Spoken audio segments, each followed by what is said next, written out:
Susan's washing machine breaks down, so she calls a repairman. Since she has to go to work the next day, she tells him, "I'll leave the key under the mat.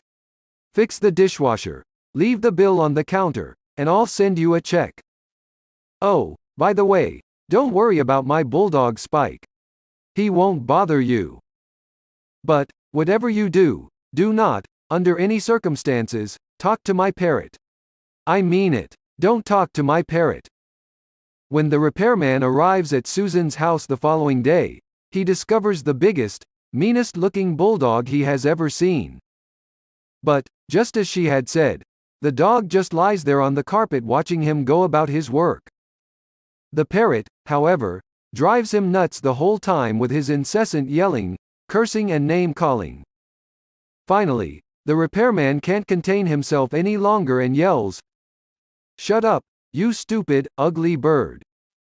To which the parrot replies, "Get him Spike."